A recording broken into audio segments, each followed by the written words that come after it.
So, I officially have the COVID. The whole family's got the COVID.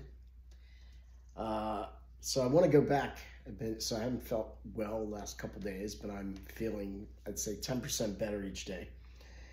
So today I want to go back to on a day when I didn't feel well, really well, bad.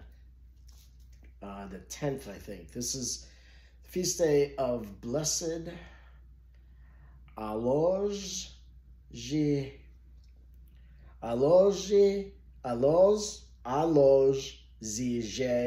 Stepanek. He was raised in a large Catholic Croatian family. He was a soldier in the Austrian army in World War I. He was imprisoned and released in December 1918.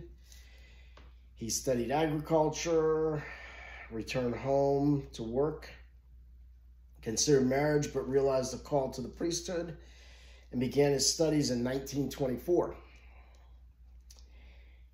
So you can tell the time frame. When you start seeing the time frame, if someone's in Spain and it's like he's born in like 1910 or 18 something, you know that there's going to be involved in the Spanish War, and they're going to be a martyr.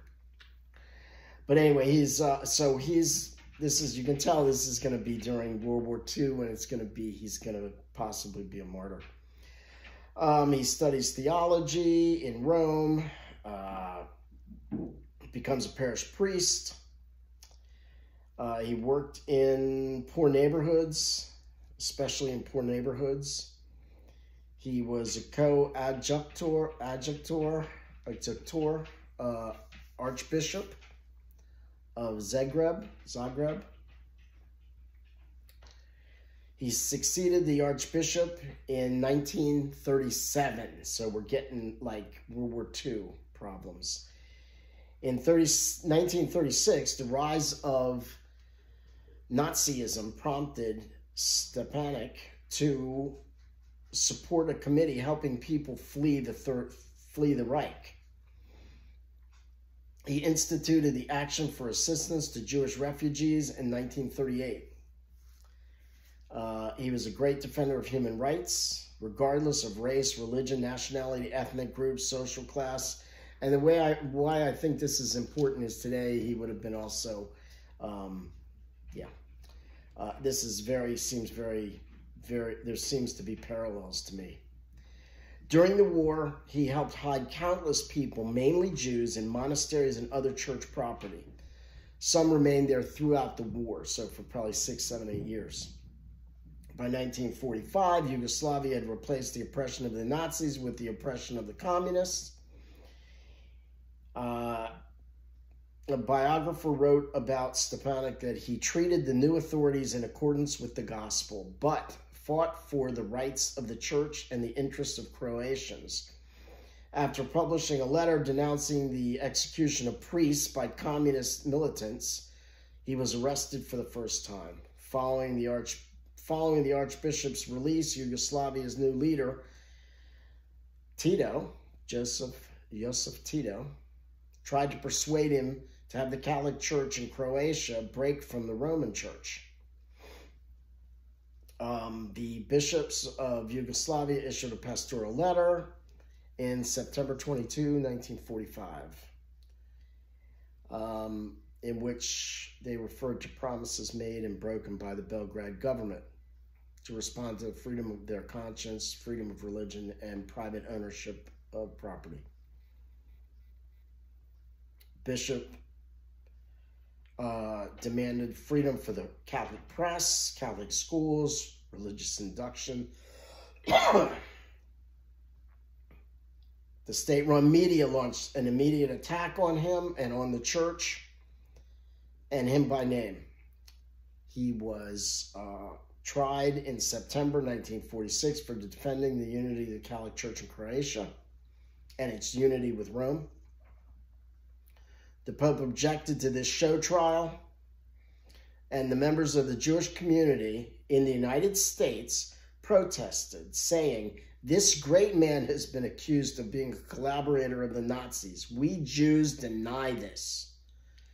Alojzej Stepanek was one of the few men in Europe who raised his voice against the Nazi tyranny, precisely at the time when it was most dangerous to do so, end quote.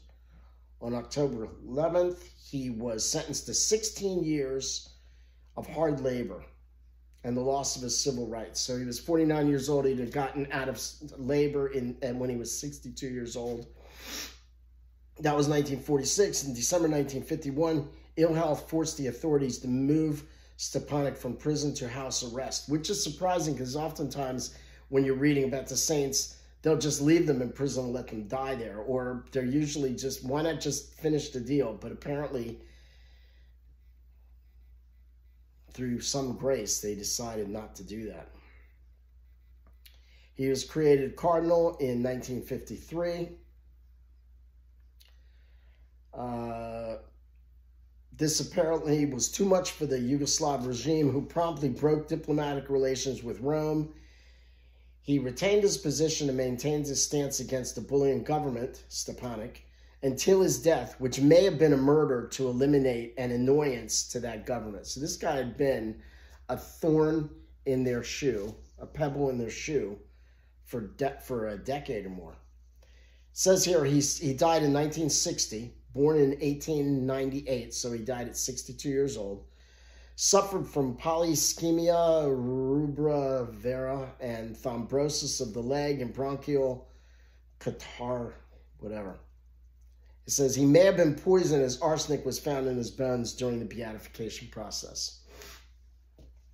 So this man, through World War II, with the threat of the Nazis, the threat of the communists, the threat of his government, the threat of Tito, the threat of Hitler, spoke out, made the move, protected the Jews, protected the rights of the priests, protected the rights of the church.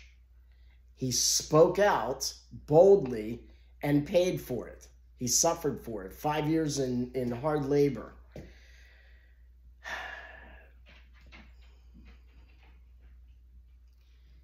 It seems to me that the church could be making a louder voice today as our government pushes these ridiculous notions that a man can be a woman can be a man, whatever they feel like they are is what they are, that a man can marry a man or a woman can marry a woman, when everyone knows marriage is between a man and a woman who then will vow to take care of each other and vow to take care of any offspring that come from their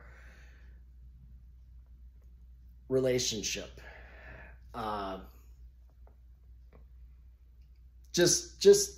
It just seems like the proclaiming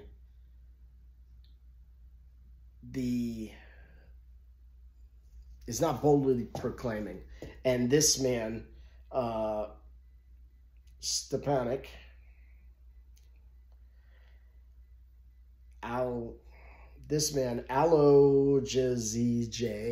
Stepanek was doing that at a very crucial time, in a time when it was extremely detrimental to his health. And I feel like more people need to stand up and say this thing in our country, and stand up and say that abortion is murder, and that we are allowed to have borders. Every country is entitled to a perimeter.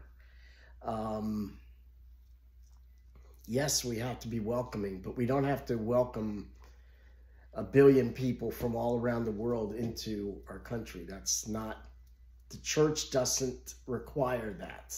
It does not require that. And we should have, our borders should be secure. It seems obvious that we've let people into this country. Look at the riots, the protests that go around the country.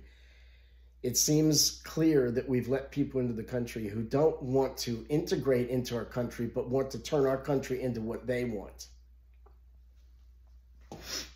And So anyway, let's ask Blessed Alojzij Stepanek, blessed, to pray for us, to pray for our church, to pray for those in charge. You know, the church has the opportunity to help lead the country, unless it's afraid to speak the truth. It has the obligation, and it has the responsibility, and it has the opportunity to speak and help guide the nation gently to logic and reason and sanity. And I'm not seeing it. I'm not seeing it. And I think more of us have to stand up and say, hey, this is wrong, this is right, this is wrong, this is right. Too many people are just sitting by and doing nothing and watching our country slowly move downhill. So that's what I got to say. Let's ask the saints to pray for us. Blessed Alojzij Stepanek to pray for us, and all the saints to pray for us. And let's continue to pray for the souls in purgatory. This is long because it's important.